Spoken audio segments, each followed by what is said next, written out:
أعوذ بالله من الشيطان اللعين الرجيم.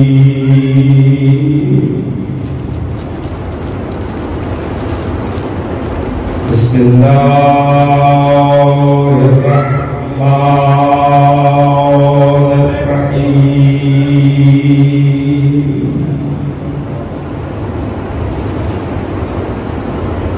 الحمد لله رب العالمين.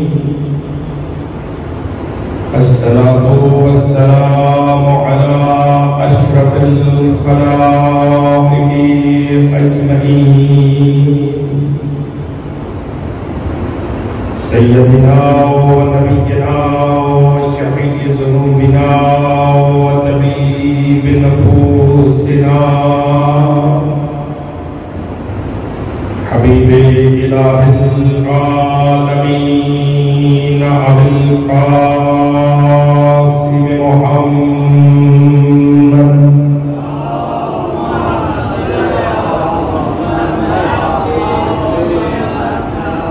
وأهل بيته الأطيبين الأطهرين المعصومين المنتخبين المنتجبين الهداة المهديين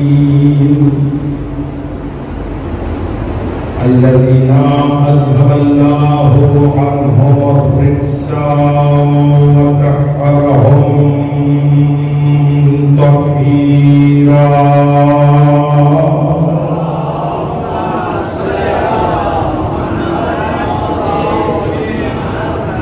واللعنة الدائمة الباقية على أعدائهم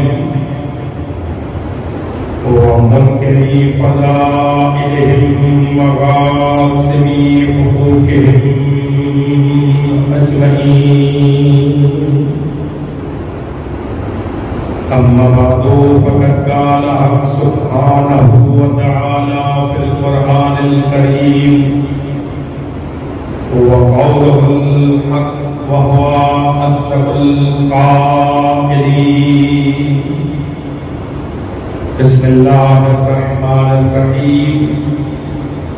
سنريهم في الآفاق وفي أنفسهم حتى يتبين لهم أنه الحق. صلى الله عليه وسلم.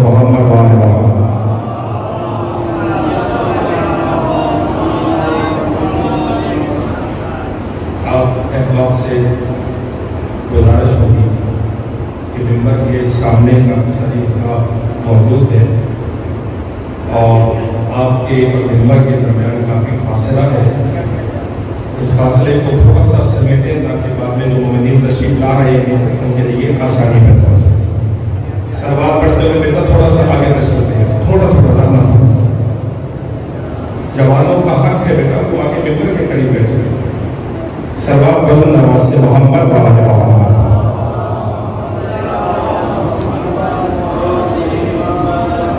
اب اس کے گفتگو کا آغاز ہو. آپ تمام تر سامعین کی خدمت میں گزارش ہے اس عزاخانہ کے تمام تر وہ خدمت گزاران کہ جو خدمت مکتب حسینیت کرتے ہوئے دار اجل کو بیٹھے ہیں، ان تمام کی ارواح کو ثواب پہنچانے کے لیے اس ممبر کے عظیم خطیب جو کافی عرصہ تک آپ مومنین کی خدمت میں حاضر رہے، جناب حجت الاسلام والمسلمین جناب مولانا محمد نقوی صاحب اور تمام تر شہداء ملت کی ارواح کو ثواب پہنچانے کے لیے ایک سورہ فاتحہ کی تلاوت فرما دیجیے.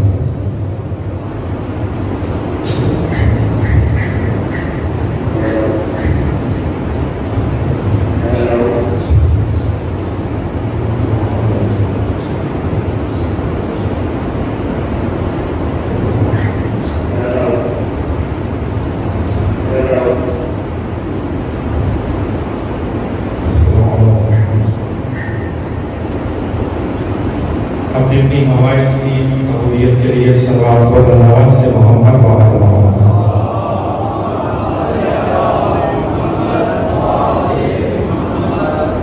عزیزان گرامی قدر، ادب و احترام سامعین حضرات، 1443 ہجری کے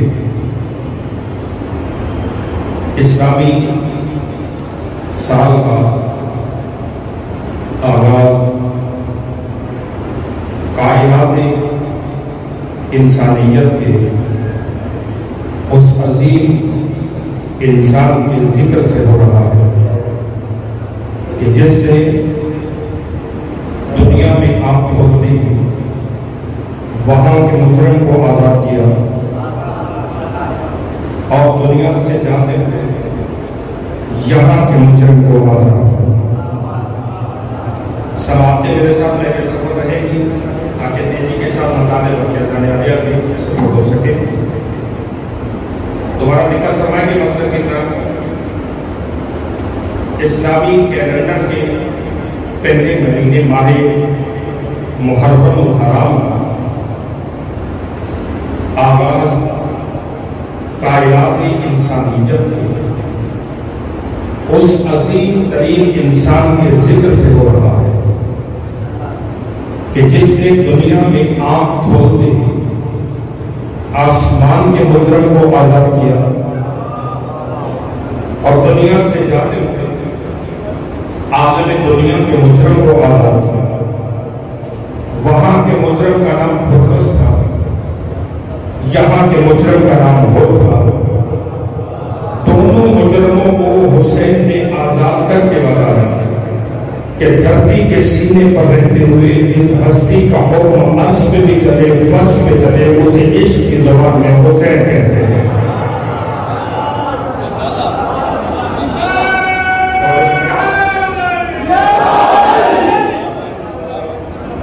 آپ مزاج کچھ ملا ہے میرے ساتھ اگر دقت فرمائیں گے ایک دفعہ صفوں کو انیشیٹرز کیا کہ منظم کریں، کیونکہ حاضری کا پہلا شرط ہے اور ظاہری اعتبار سے شاید ملاقات کی پہلی ہوگی۔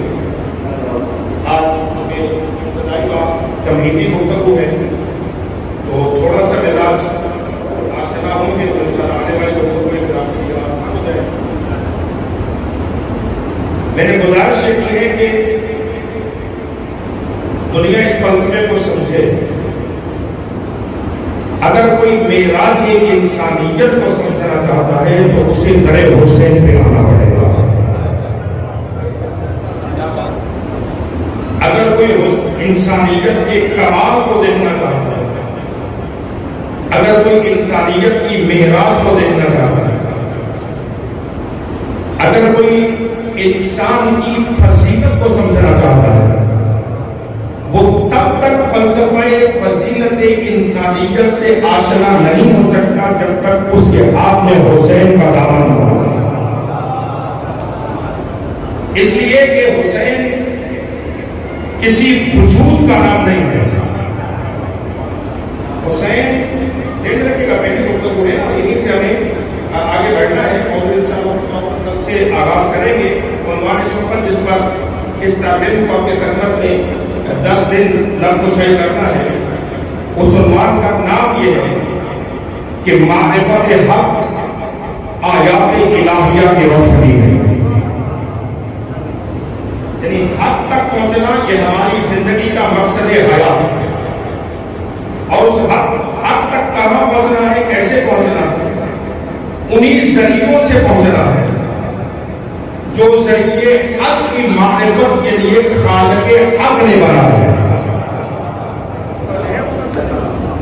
میں گزارش یہ کر رہا ہوں کہ آپ کو بتائی تمہیدی مجلس کا یہ کرنے جا رہا ہوں کہ اگر کوئی فلسفہ انسانیت کو سمجھنا چاہتا ہے، اگر کوئی معیار فضیلت انسان سے آشنا ہونا چاہتا ہے، یا جملہ بدل دوں شاید ہوگا کہ سرزمین کے مومنین نحو سفر ہو سکے میرے ساتھ، اگر کوئی یہ جاننا چاہتا ہے کہ آدم مسجود ملائک جو بنا تو وہ گھر حسین میں آگے سمجھے۔ اللہ اکبر۔ اگر کوئی یہ فلسفہ سمجھنا چاہتا ہے کہ آدم مسجود ملائک اس لیے کہ حسین کسی وجود کا نام نہیں ہے. اگر میرے ساتھ میرے سفر ہے، حسین کسی افسانے کا نام نہیں ہے، حسین کسی کہانی کا نام نہیں ہے، حسین ایسی ابدی حقیقت کا نام ہے کہ جو اپنے ذکر سے حقیقتوں کو محفوظ رکھے ہوئے ہیں. اسی لیے کسی شاعر نے دو مصرے بہت لذیذ ہیں، متوجہ ہے بتا کر رہی ہے بیان میں ہمیں بوجھ نہیں کر رہا. حسین ابن علی ایک ایسی لازوال حقیقت کا نام ہے، حسین ایک ایسی ابدی حقیقت کا نام ہے، حسین ایک ایسے زندہ حقیقت کا نام ہے کہ جو اپنے ذکر سے حقیقتوں کو محفوظ رکھے ہوئے ہیں. اسی لیے ایک شاعر نے دو مصرے بہت عظیم کہے. وہ فرماتے ہیں کہ ہر کسی کے ذہن میں ہے کچھ نہ کچھ تصور حق. اس کی کو بند کریں، اس لیے انہیں کچھ سنانا ہے، شور نہیں کرنا. ایک سبب ہے ذرا محمد آل محمد.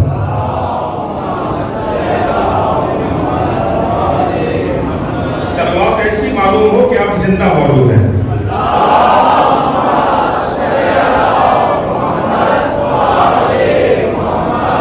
وہ قلم اٹھا کے درے حسین پر آ کر ایک جملہ فرماتے ہیں کہ ہر کسی کے ذہن میں ہے کچھ نہ کچھ تصور حق. ہر کسی کے ذہن میں کوئی نہ کوئی حق کی تصویر موجود ہے. یہ حق ہے، یہ حق ہے، یہ حق ہے، یہ حق ہے، وہ حق ہے. جس سے کہ آپ پاس جائیں گے 73 فرقوں میں سے کسی کے پاس جائیں وہ کوئی نہ کوئی حق کی تصویر ضرور دکھائے گا. شاعر کہتا ہے کہ ہر کسی کے ذہن میں ہے کچھ نہ کچھ تصور حق. ہم اسی تصور حق کو حسین کہتے ہیں.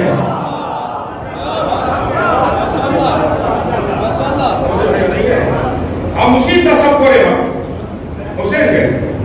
حسین معراج انسانیت کا نام ہے. حسین دلیل کمال بشریت کا نام ہے. حسین فخر آدمیت کا نام ہے. بڑا جانے کے لیے بتا دو، حسین فخر آدمیت کا نام ہے.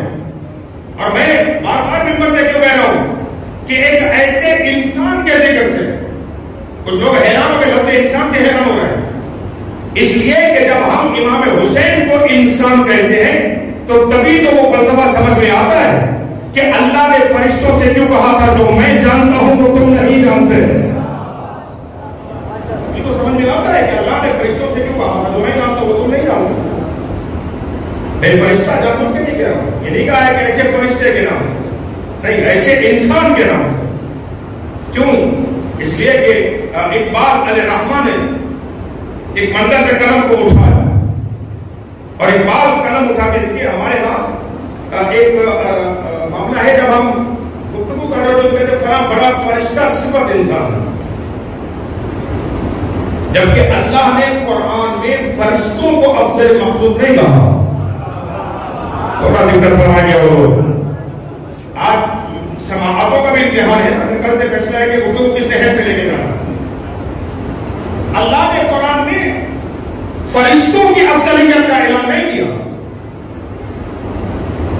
خدا نے قرآن میں تاج کرامت و بزرگی فرشتوں کے سر میں نہیں رکھا. سورہ مبارکہ بنی اسرائیل میں اللہ نے کہا وَلَقَدْ كَرَّمْنَا بَنِي آدَمَ. ہم نے تاج کرامت، تاج فضیلت، تاج بزرگی، تاج شرافت فرزندان آدم کے سر پہ سجا. وَحَمَلْنَاهُمْ فِي الْبَرِّ وَالْبَحْرِ. اور ہم نے حضرت انسان کو خشکی اور تری پر حق حکومت عطا کی. وَرَزَقْنَاهُمْ مِنَ الطَّيِّبَاتِ. ہم نے طہارتوں کا خالق ہوتے ہوئے حضرت انسان کو پاکیزہ چیزوں میں سے رزق فراہم کیا. معلوم نہیں یہ مجمع کہاں بیٹھا ہوا.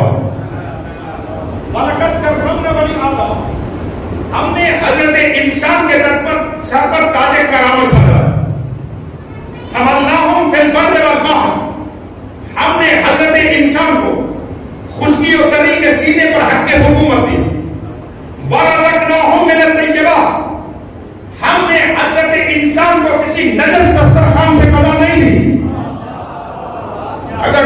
مومنین میرے ساتھ چل پڑے تو یہاں تعلیم کی جملہ آپ کی ابتدائی مجلس میں آئے گا.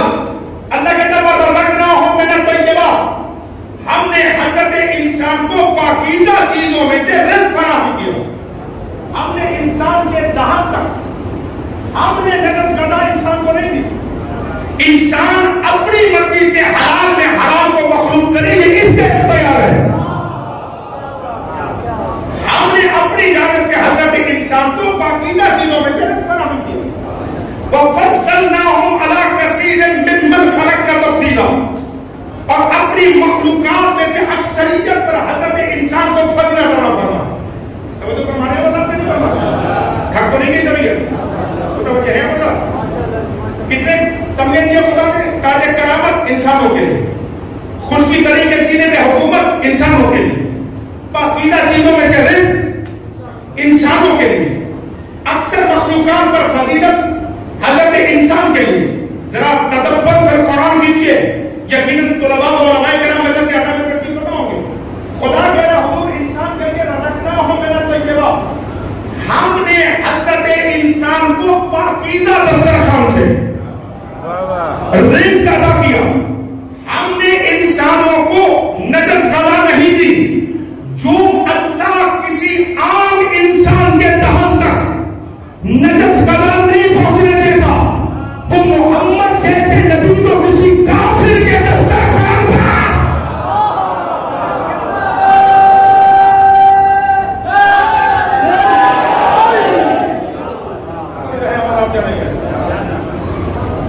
جو اللہ کسی عام انسان کے دہن تک خود اعلان کر رہے ہیں. ہم نے طیبات میں سے پاکیزہ چیزوں میں سے انسانوں کو رزق دیا.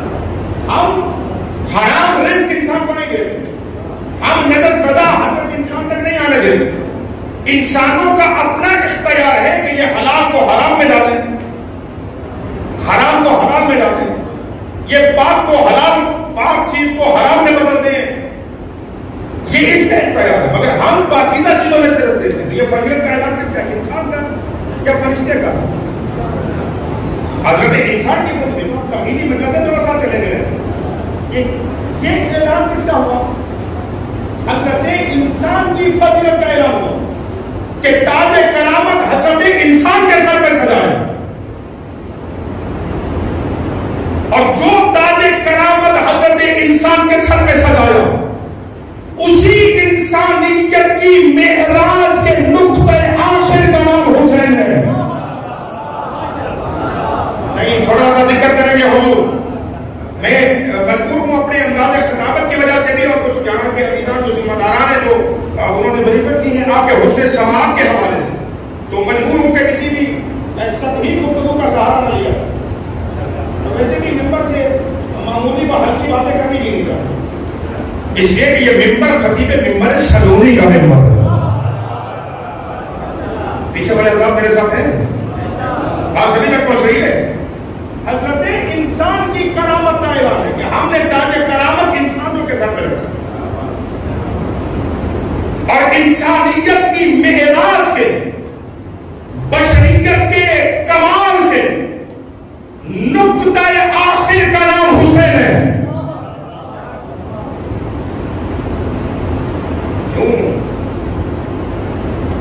اسی لیے حضرت اقبال جب انسان کی عظمت میں بولے تو کیا کہتے ہیں کہ فرشتہ صفت، بڑی فرشتے والے صفت ہے. بھائی اگر حقیقت میں یہ انسان ہو، فقط لباس انسانیت میں ملبوس نہ ہو، روح انسانیت بھی موجود ہو، تو اللہ نے ملائکہ کو انسانوں کا خدمت گزار بنایا. آپ تھک رہے ہیں لوگ؟ خدا نے ملائکہ کو انسانوں کا خدمت گزار بنایا. متوجہ ہے بات کیا نہیں ہے؟ تو فرشتہ صفت اقبال فرماتے ہیں فرشتہ کہنے سے میری تحقیر ہوتی ہے. کون میرے ساتھ ہے کون نہیں ہے؟ اقبال فرماتے ہیں فرشتہ کہنے سے میری تحقیر ہوتی ہے. یعنی اللہ نے مجھے انسان بنایا تو کوئی مجھے کہے کہ یہ فرشتہ صفت. اقبال کہتے ہیں میرے مقام میں کمی کر رہے ہو، مجھے میرے مقام سے گرا رہے ہو، میری توہین کر رہے ہو. اگر کوئی انسان کو فرشتہ کہتا ہے تو اقبال فرماتے ہیں یہ توہین انسانیت ہے. حضرت اقبال فرماتے مسجود ملائک ہوں، مجھے انسان ہی رہنے دو۔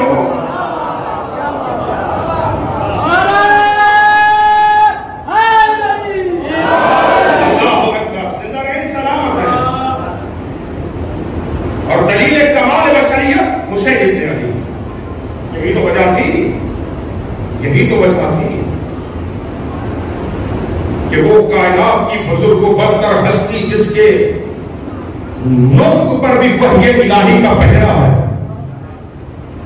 لفظ سمجھ آ رہے ہیں کچھ؟ اس کو تو بہت جہاں اس کو مجھے اشارہ کیجیے، میں کوشش کروں گا آسان کروں، جس کے بولنے پر بھی وحی الہی کا پہرا ہے۔ واہ ماشاءاللہ۔ بسم اللہ الرحمن الرحیم۔ والنجم اذا ہوا ما ضل صاحبكم وما غوى ما ينطق عن الهوى ان هو الا وحی یوحی۔ قسم ہے، اللہ کہتا ہے والنجم اذا ہوا، قسم ہے مجھے ستارے کے ٹوٹنے کی۔ ماں کی آگوش سے عزاداری کرنے والے حضرات تشریف فرمائے۔ والنجم اذا ہوا، خدا کہتا ہے قسم ہے ستارے کے ٹوٹنے کی۔ مجھے نہیں پتا ہے ستارہ کہاں ٹوٹا، کس کی عظمت منوانے کے لیے ٹوٹا، کس کے گھر کا طواف کرنے کے لیے ٹوٹا، کس کے نکاح کا پیغام لانے کے لیے ٹوٹا۔ والنجم اذا ہوا، قسم ہے ستارے کے ٹوٹنے کی۔ ما ضل صاحبكم وما غوى، یہ تمہارا صاحب یعنی رسول نہ بہتا ہے نہ گمراہ ہوا ہے۔ یعنی پتہ چلا آیت کا مزاج بتا رہا ہے کہ معاذ اللہ کسی نے پیغمبر کے کلام پر کوئی اعتراض کیا ہے کہ پیغمبر فلاں کی شان میں اپنی طرف سے کچھ کہتا ہے، خدا کو یہ لہجہ پسند نہیں آیا، فوراً خدا نے دلیل دی، نہیں نہ گمراہ ہے نہ کسی کی محبت میں بہک گیا ہے، معاذ اللہ یہ دیوانہ نہیں ہے، کسی کی محبت میں بہتا ہوا نہیں ہے، یہ ہوا و ہوس کی وادی میں زندگی نہیں گزارتا۔ ما ینطق عن الہوی ان هو الا وحی یوحی، یہ تو اپنے لبوں کو حرکت نہیں دیتا جب تک کہ اللہ کی وحی نازل نہ ہو جائے۔ یعنی رسول کی زبان پر، نطق پر، بولنے پر وحی الہی کا پہرا ہے۔ یہ جب بولتا ہے، جہاں بولتا ہے، جس کے متعلق بولتا ہے، تھوڑا جاگے گئے، تھوڑا جاگے گئے، یہ جہاں بولتا ہے، جس کے متعلق بولتا ہے، جس جگہ بولتا ہے، وحی الہی کے سائے میں بولتا۔ پیغمبر کی زبان حرکت میں نہیں آتی جب تک وحی نہ ہو۔ اگر مسجد النبی کے ممبر میں بولتا ہے تو وحی سے بولتا، اگر اپنے گھر کے کسی حجرے میں بولتا ہے تو وحی سے بولتا، اگر مدینے کی گلی میں چلتے ہوئے بولتا ہے تو وحی سے بولتا، اگر مدینے کے کسی دروازے پر رک کے سلام کرتا ہے تو وحی سے کرتا، اگر مدینے کے کسی دروازے پہ جا کر کے سلام کرتا ہے تو وحی الہی سے کرتا ہے، کرنا تو نہیں ہے مطلب۔ یہ پیغمبر ہے، کائنات کی یہ ہستی ہے، ممبر سے تشریف فرما۔ معراج انسانیت کا گفتگو ہے، آج کل انشاءاللہ گفتگو آگے بڑھے گی یہی کہ وہ آیات حق کون سی جن کی روشنی میں حق مانا جائے۔ توجہ ہے نہیں؟ کائنات کی یہی ہستی ممبر پہ جملہ بدل دوں، پردہ وحدت کے قریب کا کلیم مسجد النبی کے ممبر پہ جلوہ فکر ہے، رسالت کے پروانے ہما تنگوش پیغمبر سے پیغام ہدایت کو سماعت کر رہے ہیں۔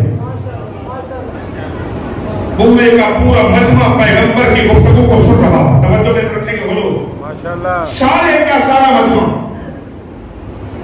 پیغمبر کی گفتگو کو سماعت کر رہا۔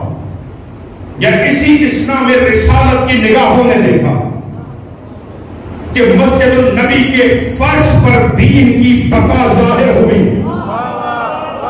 لیکن لفظ گزر گیا، میں آدھی ہو رہے آپ کی میں چاہ رہا ہوں، مسجد النبی کے فرش پر محافظ دین حسین ظاہر ہوا۔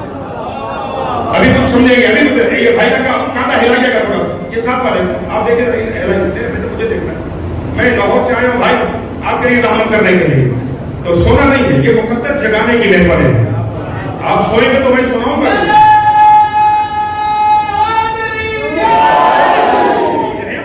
بڑھائی کا گفتگو تھوڑی سی آگے.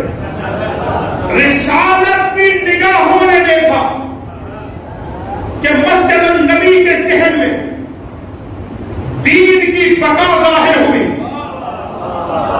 یا جملہ بتا دوں، اب حسین منی و انا من حسین کی روشنی میں جملے کو سمجھیے گا. حسین کی جوانی نے دیکھا کہ محمد کا بچپن مسجد میں آیا. اللہ اکبر. یہی ہے نا حسین، میں حسین سے ہوں، حسین مجھ سے. توجہ ہے نہیں ہے. یا جملہ بدل دوں، مصطفیٰ نے اپنی نگاہوں سے مسجد النبی کے صحن پر اپنے ہی بچپن کو دیکھا. پڑھتے ہیں پڑھنے والے ممبر سے، میں نے آج تک نہیں پڑھا ہے، پڑھتے ہیں پڑھنے والے کے امام کے قدم ڈگمگائے اور امام زمین پر گر گئے. نہیں، ہمارے مکتب میں جس کے قدم ڈگمگا جائے وہ امام نہیں ہوتا. جس کے قدموں میں لفظ آ جائے وہ امام نہیں ہوتا. پہلی گفتگو ہے، توجہ سماعت کر کے دیکھیں، توجہ سے سنیے گا، پھر کل فیصلہ کیجیے گا کہ امام بارگاہ میں آنا ہے یا کہیں اور جانا ہے. توجہ فرمانے ہوگا. اور یہاں رک کر بانیان مجلس کی اجازت سے اعلان اور بھی کروں، ممبر چھوڑنے کا ٹائم معین ہے، بٹھانے کی ذمہ داری بانیان کی ہے. میں ایگزیکٹ 6 بجے ممبر چھوڑ دوں. اب آپ کل مومنین کوشش کریں کہ اچھی اور مہذب قومیں وہ ہوتی ہیں جو اپنے وقت کی قدر کرتی ہیں. ابھی اسٹیٹ سیکرٹری صاحب یہاں سے اعلان کر کے گئے ہیں جناب عزت صاحب کہ 4:45 بجے انشاءاللہ کل ہم یہاں پہنچ جائیں گے. تو آپ عزیزوں کے خدمت میں بھی گزارش ہے کہ آپ بر وقت مجلس میں تشریف لائیں تاکہ جو مطالب عرض کرنا ہے تو ایک وسیع وقت کے ساتھ زیادہ سے زیادہ مفاہیم آپ کی خدمت میں گزارش کیا جا سکے. ایک سلام بلند آواز سے بھیجیں محمد و آل محمد.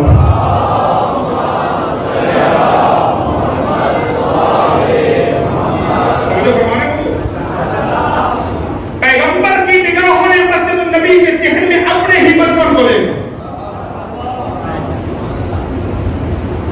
مسجد النبی کے ممبر سے سرکار امام حسین کو دیکھ رہے تھے. یا اچانک مصلحت خدا یہ تھی کہ امام نے زمین پر، اب یہ خطابت کا جملہ روایت کا جملہ نہیں ہے، امام نے اپنی پیشانی کو مسجد النبی کی زمین پہ رکھا. پیغمبر نے اس منظر کو دیکھا. سرکار خطبہ نبوت کو چھوڑ کے ممبر سے نیچے اترے اور اترنے کے بعد برق رفتاری کے ساتھ آگے بڑھ کر رحل نبوت نے قرآن امامت کو اٹھایا. میرے ساتھ ہے اور کون ساتھ نہیں ہے؟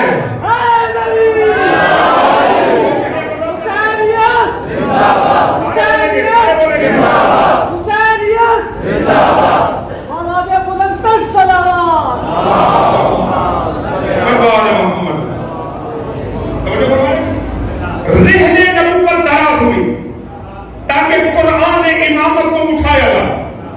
پیغمبر نے حسین ابن علی کو اپنی آغوش میں رکھا. آغوش میں رکھنے کے بعد پیغمبر سینے سے چمٹا کر جیسے قاری قرآن کو سینے سے لگاتا ویسے مبلغ قرآن نے محافظ قرآن کو سینے سے لگایا. میں شیعہ لوگوں میں خطاب کر رہا ہوں نا. پیغمبر سینے سے لگا کر کے مسجد النبی کے ممبر کی سینت بنے.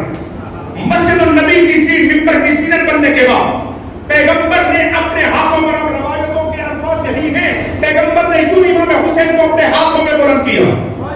اور ذہن میں رکھیے گا یہ باپ اور بیٹے کا مقدر ہے. کبھی بیٹا نبی کے ہاتھوں میں بلند ہوا، کبھی غدیر کے ممبر پہ باپ نبی کے ہاتھوں میں بلند ہوا.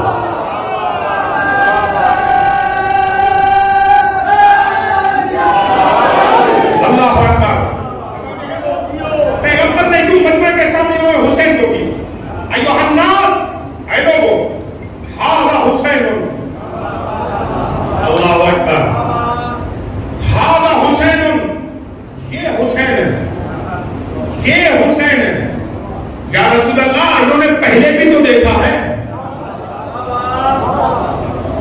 گود سے تو نہیں آئے ہیں نا، بھی چڑھ کے مسجد میں آئے ہیں. اصحاب صبح و شام مسجد میں دربار رسالت میں امام حسین کو دیکھتے تھے. یا رسول اللہ، یہ اشارہ کرنا کہ یہ حسین ہے، یہ پہلے بھی تو دیکھا تھا، کبھی آج ہم زبان رسالت سے دکھا رہے ہیں، آج ہم بتا رہے ہیں کہ دیکھو یہ حسین ہے، ہاذا حسین، یہ حسین ہے. فارفوہ، اس حسین کو پہچانو. اب آپ تھکیں گے تو مجھے تکلیف ہوگی عزیزو. فارفوہ، اس حسین کو پہچانو. وانصروہ، اس حسین کی مدد کرو. کیوں؟ آپ پیغمبر کو کہتے ہیں میں تمہیں بتاؤں کہ یہ حسین کون ہے. اجازت دے رہے ہیں روایت کو پورا کروں. ابھی کچھ لوگ کہہ رہے ہیں ماشاءاللہ، سبھی کا ارادہ ہے کہ میں روایت پوری کروں. پیغمبر نے جو امام حسین کا تعارف کرایا وہ تعارف کرانے جا رہا ہوں. نبی پاک فرماتے ہیں لوگوں سے، لوگوں دیکھو یہ میرا حسین ہے، اسے پہچانو، اس کی مدد کرو. یہ کون ہے؟ مدد یہ حسین وہ ہے جدہ فی الجنہ، جدہ فی الجنہ، ابوہ فی الجنہ، امہ فی الجنہ، محبہ فی الجنہ، محب محبیہ فی الجنہ. لوگوں اس حسین کو پہچانو. جدہ فی الجنہ، اس حسین کا نانا جنتی ہے. جدہ فی الجنہ، اس حسین کا نانا جنتی ہے. جدہ فی الجنہ، اس حسین کی نانی جنتی ہے. ابوہ فی الجنہ، اس حسین کا باپ جنتی ہے. امہ فی الجنہ، اس حسین کی ماں جنتی ہے. اخوہ فی الجنہ، اس حسین کا بھائی جنتی ہے. محبہ فی الجنہ، اس حسین کے ساتھ محبت کرنے والے جنتی ہیں. بڑے نازک سے مرحلے میں آ گیا ہوں عزیزو. محبہ فی الجنہ، اس حسین سے محبت کرنے والا جنتی ہے. محبہ محبی فی الجنہ، اس حسین کے محبت کرنے والوں سے محبت کرنے والے.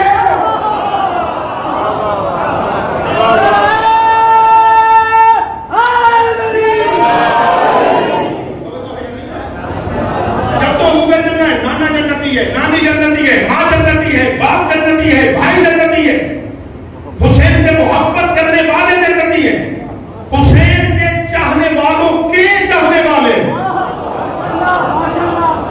حسین کے چاہنے والوں کے چاہنے والے جنتی ہیں. اب جملہ کہہ دوں کہ توبہ کی سرزمین کے مومنین آباد ہے. جنت مانگنے والے کو حسین نہیں کہتے، خیرات جنت بانٹنے والے کو حسین کہتے ہیں.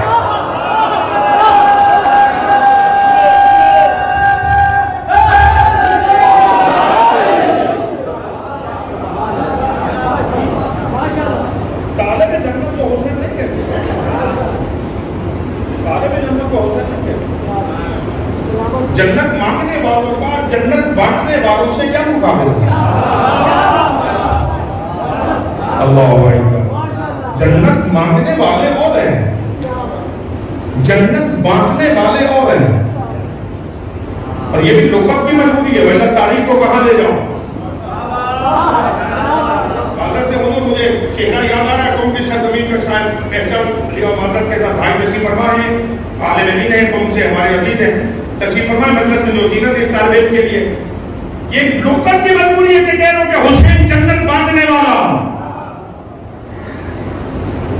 ذات کی نسبت نفس چھوٹا ہے، مگر کیا کروں زبان کی کمزوری ہے. اس لیے کہ در حسین پہ بیٹھنے والا بہلول جنت بانٹنے والا ہے. اللہ اکبر. تھوڑا جانیں گے حضور متوجہ ہے مطلب کیا نہیں ہے. اور فرمائیے گا جن کی دہلیز کے نوکر جنت بانٹتے ہوں، اس گھر میں رہنے والے آقا امت جیسے نہیں ہوتے.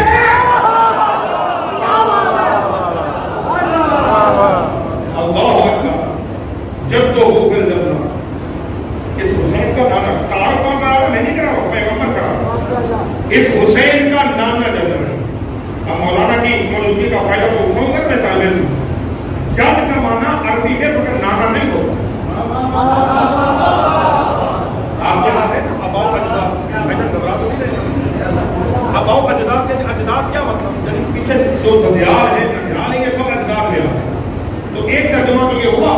کہ اس حسین کا نانا جنتی ہے، اس حسین کی نانی جنتی. دوسرا ترجمہ کیا ہوگا؟ جدہ فی الجنہ، اس حسین کا دادا جنتی ہے. جاگیں گے تھوڑا جاگیں گے. جدہ فی الجنہ، اس حسین کا دادا جنتی ہے. اور رکھیے مولویوں کے سروں میں قرآن اور پوچھئے ان سے کہ حسین کے دھنیال کی فہرست میں دادے کا نام ابو طالب کے علاوہ کیا ہے؟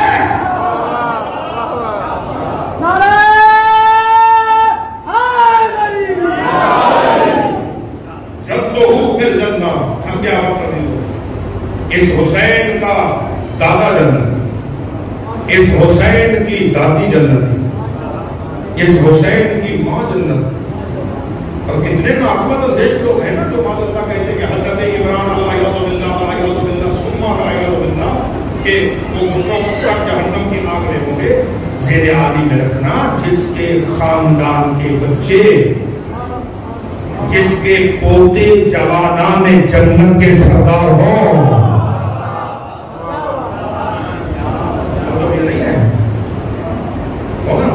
بس تمام یہ گفتگو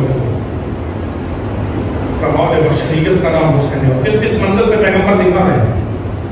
دامن بکر سے بڑھ گئے دیجیے. بس زیادہ آپ زیادہ سوال نہیں ہے، کل انشاءاللہ بر وقت تشریف لائیں گے تاکہ پوری گفتگو جو ہے وہ آپ کی خدمت ارسال کی جا سکے. آج اللہ بہبانی نے اس واقعے کو لکھا، نقل بہار کے مجلسی نے بھی نقل کیا اور بہبانی نے دمک ثاقبہ میں نقل. امام حسین کا بچپن رسالت گرامی قدر تشریف فرمائے اور پیغمبر لیتے ہوئے اور امام حسین آئے اور پیغمبر کے سینے پہ آ کے امام بیٹھے. ارے کوئی اس عظمت کو سمجھے کہ جس سینے پہ اللہ نے قرآن نازل کیا وہی سینہ حسین ابن علی کی تفریح گاہ ہے. اسی پہ امام حسین کھیل رہے تھے. رات تو نہیں گئے تو اسی سینے پہ امام حسین کھیل رہے. کیونکہ روایت دیں گے رسول اللہ کی تحقیقات امام حسین تھوڑے سے بڑے ہو چکے اور نانا اور نواسے میں اٹکیلیاں ہو گئے. نانے اور نواسے میں اٹکیلیاں ہو. اس منظر کو مولا امیر مومنین نے دیکھا. علی مولا فرماتا حسین نے کہا دیکھو نانا ضعیف ہے، اس عالم ضعیفی میں ہم نانا کو زیادہ آپ پریشان نہ کیا کریں. ابھی امیر المومنین نے یہ لفظ کہے تھے. اب آپ کی معرفت ہے، میں روکوں گا نہیں، آپ کے حقوق کو بھی نہیں روک سکتا ہوں اور اگر کوئی داد دے گا تو میں اسے بھی نہیں روک سکتا ہوں. تو اپنی معرفت. ابھی مولا کے یہ الفاظ ختم ہوئے تھے جب پیغمبر امام حسین کے پہلے بولے میں یا علی یہ میرا اور حسین کا معاملہ ہے، یہ میرا اور حسین کا معاملہ. میں ممبر میں فضائل میں مبالغہ کرنے کا قائل نہیں ہوں، یہ میرا اور حسین کا معاملہ ہے. یہ لفظ کہنے تھے. آقا بہبانی فرماتے ہیں کہ امام حسین نے عالم بچپن میں بابا کو دیکھا اور بابا کو دیکھنے کے بعد کہتے بابا چلے آج فیصلہ کرتے ہیں، آپ کا شرف زیادہ ہے یا میرا شرف زیادہ ہے؟ افضل تو آپ ہیں مگر شرف کے اعتبار سے بڑا کون ہے؟ پیغمبر اسلام نے امام حسین کو دیکھا. حسین نے کہا علی سے جب کہ بابا نانا میں جانتا ہوں مگر آج فیصلہ ہو کہ بابا کا شرف زیادہ ہے یا میرا شرف زیادہ ہے. اب پیغمبر نے علی مولا کی فضیلتیں کروانا شروع کی. آقا بہبانی نے پورا خطبہ لکھا ہے، وقت نہیں بچا میرے پاس. 70 فضیلتیں رسول خدا نے امام حسین کو مولا علی کی یاد دے رہا ہے کہ علی یہ ہے، علی یہ ہے، علی یہ ہے، علی یہ ہے، امیر المومنین ہے، امام المتقین ہے، باب العلوم ہے، سید الاوصیاء ہے، زہرا کا شوہر ہے. یہ ایک ایک فضیلت بیان کرتے کرتے 70 فضائل امیر المومنین کے بیان کیے. کہا کہ حسین تو اس علی سے مقابلہ کر رہا. مولا مسکرا کے فرماتے نانا ہاں بابا سے گواہی لے کے پوچھو کہ یہ حسین کے باپ کے فضائل ہیں یا علی کے باپ کے فضائل ہیں.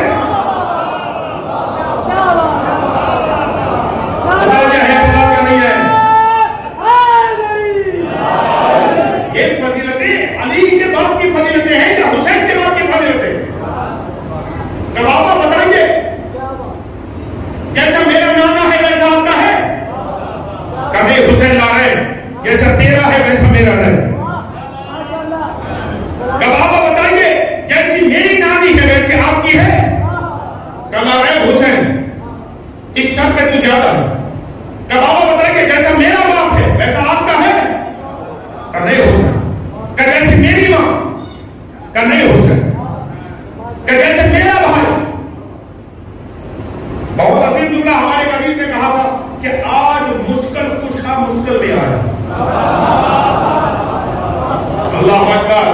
خود مولا متقیان کے لیے امام حسین نے تاکہ جیسے میرا باپ ہے ویسے آپ کا نہیں, جیسے میرا نانا ویسے آپ کا نہیں, جیسے میری نانی ویسے آپ کی نہیں, جیسے میری ماں ویسے آپ کی نہیں, جیسے میرا بھائی ویسا آپ کا نہیں. تو بتائیے شخص کس کا زیادہ ہے؟ مگر وہ مشکل کشا ہی کیا جو خود مشکل میں آ جائے. پلٹ کر کے امیر المومنین نے امام حسین کو دیکھا اور دیکھنے کے بعد کہتے اللہ علیہ حسین یہ سارے فضائل دیتے ہیں مگر ایک بات تو بتا, جیسے میرا بیٹا حسین ہے ویسے تیرا ہے.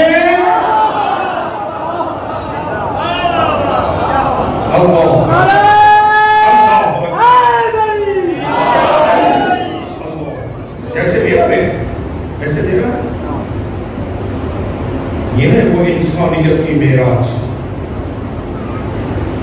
اسے دیکھ کر کے سمجھ میں آتا ہے کہ اللہ نے انسان کو کس منزل کمال پہ خلق کیا.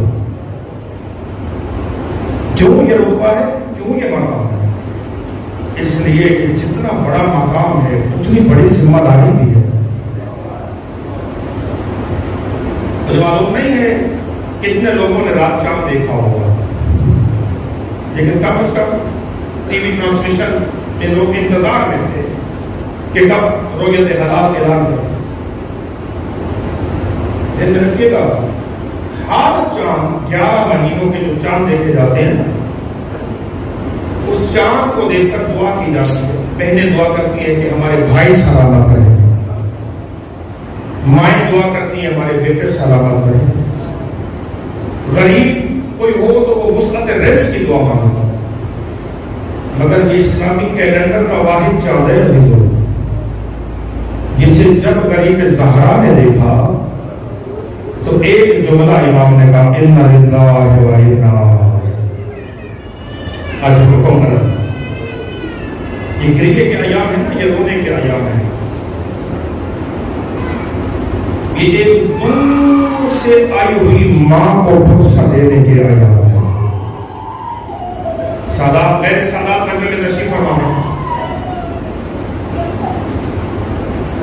آپ حضرات جہاں اس شہر سے قریب کی بستیوں سے یاد تشریف آئے ہوتے, مجلس ختم ہو گئی, ابھی اپنے گھروں کو چلے جائیں گے. اب پھر انتظار تھا جب مولانا ممبر پہ آئیں گے تب جائیں گے. مگر ایک ماں آتی ہے جس کا وجود سلامت نہیں ہے, اس کی پسلیاں ٹوٹی ہوئی ہیں, اس کا بازو شکستہ ہے, سر پہ اس کے کالی پٹی بنی ہوتی ہے. جب فرشی عذاب بچتا ہے نا تو سب سے پہلے سیدہ آتی ہے. خالی ہاتھ نہیں آتی, ایک رومال لے کے آتی ہے. اس رومال میں تمہاری آنکھوں سے بہنے والے آنسوؤں کو جمع کرتی ہے.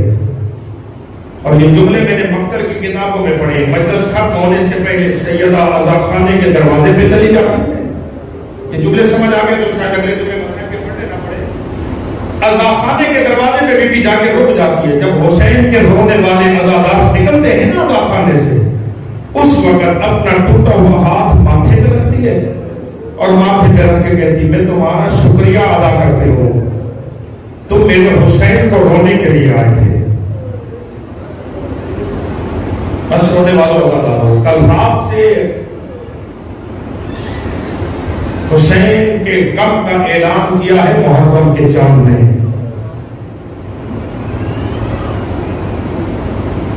اہلیان مدینہ کہتے ہیں کہ جب محرم کا 30 ذی الحج گزرتی تھی نا تو ہم آسمان پہ محرم کا چاند نہیں دیکھتے. ہر چاند دیکھتے تھے, محرم کا چاند نہیں دیکھتے, بلکہ ہم سب جمع ہو کر ذی الحج کے آخری دن امام صادق کے گھر کو دیکھتے تھے. جو لوگ کچھ انتظار میں بیٹھے ہوئے کعب مولا کے گھر کو دیکھتے تھے. جب فرزند زہرا کے گھر سے رونے کی آوازیں بلند ہوتی, ہم سمجھ جاتے کہ محرم کا چاند نمودار ہو گیا ہے.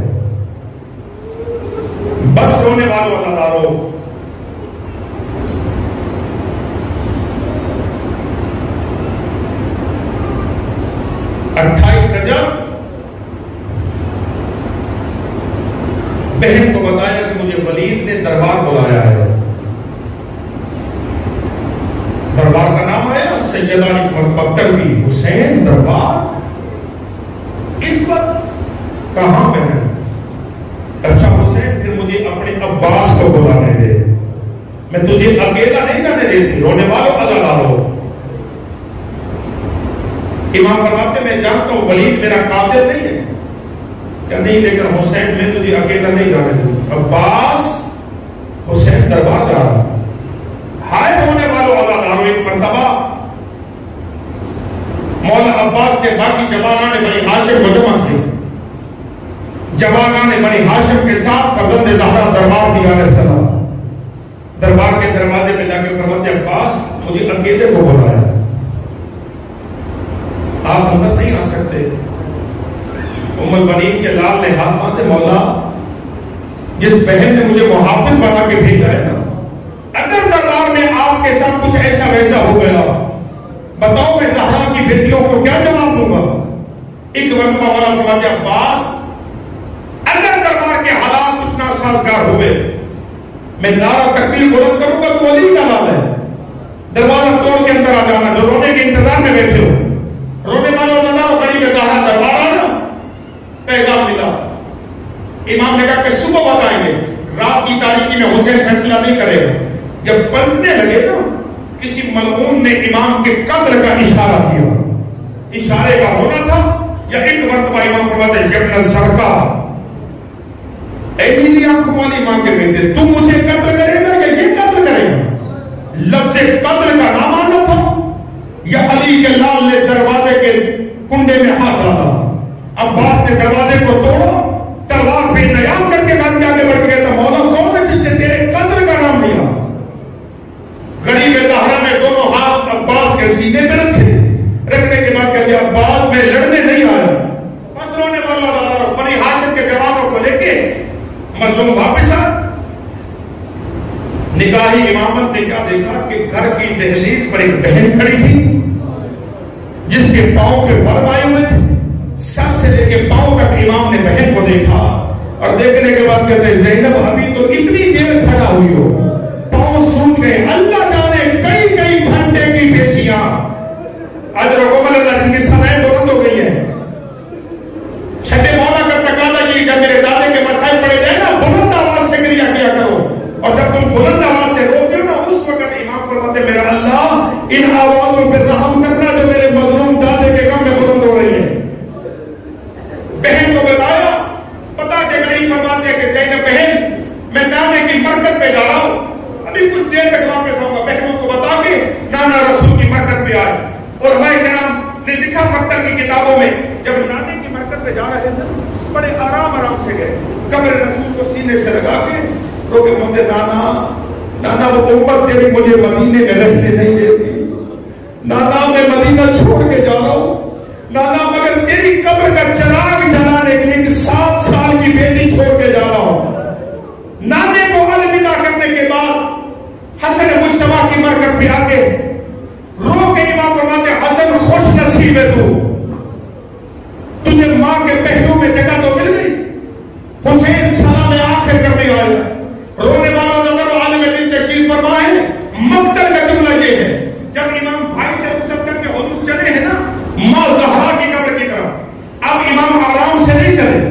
جیسے چھوٹا بچہ ماں کی جانب دوڑتا ہے ویسے مولا دوڑتے دوڑتے ماں کی قبر کے ساتھ لیٹ کے بولتے اماں تیرا حسین مدینہ چھوڑ کے جا رہا ہے, اماں ممکن ہے مجھے قبر کی جگہ یہی دے دے. رونے والا جب حسین رویا نا قبر زہرا سے آواز ہو میرا لال تو اکیلا تو نہیں جا رہا, ادھر تیری سواری نکلے گی, ادھر جنت البقیع سے ماں تیرے ساتھ ساتھ چلے گی. اجر و کمال اللہ, اجر و کمال اللہ. بس رونے والا ہزاروں ماں سے الوداع کرنے کے بعد امام گھر آیا. مسافروں کی فہرست بنی. مسافروں کی فہرست بنا کے جب نکارے پوچھ بجانا, ایک مرتبہ کیا دیکھا کہ گڑیا رسا کر سہارا لیے ہوئے چلی آ رہی ہے. جب امام نے غور سے دیکھا تو آنے والے کوئی اور نہیں, ام المومنین جناب ام سلمہ بی بی تشریف لا رہی تھی، امام مسجد امام مسجد سے گرنے کی دعوت دے رہے تو ماتم کرنے بیٹھے ہو، امام سے نانی مجھے بلایا ہو، آپ نے کیوں دعوت کی؟ حسین میں نے سنا ہے تو مدینہ چھوڑ کے جا رہا؟ ہاں نانی۔ کہاں جا رہا ہے؟ نانی جہاں سے واپس نہیں آنا۔ حسین کربلا؟ کہاں نانی کربلا؟ کہ کوئی کربلا جس کی مٹی تیرا نانا مجھے دے کے گیا تھا؟ آج وہ قوم اللہ تیاری کرو نا مسئلہ میں رونے آئے ہو، یہ گریے کے دن ہے، پرسے کے دن ہے۔ ہاں نانی۔ بی بی رو کر بات حسین میں نے تیرے نانا سے سنا تھا جو میں نے حسین کی نگری کی زیارت کرے گا اللہ اسے 90 حج کا ثواب دے گا، حسین مجھے ساتھ لے جا۔ ہائے بہنوں والو، غریب لوگ کے اندر نانی میری غیرت کمال نہیں کرتی کہ میرے نانے کا حرم بازاروں اور درباروں میں پھیلایا جائے، یہ تو علی کی بیٹیوں کا مقدر ہے، تو کبھی اس بازار کبھی اس حضر و خبر اللہ، حضر و خبر اللہ۔ رو لو شرم نہیں کرنی ہے، شرم نہیں کرنی ہے، یہ بطول ذاتیوں کو فرصہ دینے کے دن ہے۔ بس رونے والوں اللہ ربی بھی فرماتی حسین تو صدیق کا ماں کا بیٹا کہ مجھے اپنی نگری کی زیارت کرا، اب جنہوں نے ماتم کرنا دیکھے گا میری طرف۔ امام نے انگلیاں اٹھائی، نانی دیکھو، بی بی نے دیکھا، رو فرماتی حسین کوئی بے آب و گیا جنگل ہے، بڑے بڑے ٹیلے نظر کچھ نہیں آیا، جوانوں کو دعوت ماتم دے رہا، امام نے نقشہ بدلا، نانی آپ دیکھو، بی بی تڑپی کہ حسین ایک 18 سال کا جواب ہے جس کے سینے میں برچھی لگی ہوئی ہے، وہ زمین پہ گر کے ایڑیاں پکڑ رہا۔ امام نے نقشہ بدلا، نانی آپ دیکھ، بی بی ماتم کرتے کہتی کہ 13 سال کا جوان ہے جس کی لاش پہ گھوڑے دوڑائے جا رہے ہیں۔ ہائے رونے والوں، امام نے نقشہ بدلا، نانی آپ دیکھ، بی بی تڑپ کے کہتی کوئی 32 سال کا جوان ہے جس کے بازو کٹے ہوئے ہیں، اس کی آنکھ میں تیر لگا ہوا ہے، ایک ظالم نے دور دماڑی ہے۔ ہائے رونے والوں، اب امام نے نقشہ بدلا، نانی آپ دیکھ، بی بی تڑپ کے کہتی حسین انگلیاں ہلا، میں مرنے سے پہلے مر جاؤں گی۔ نانی کیا دیکھا؟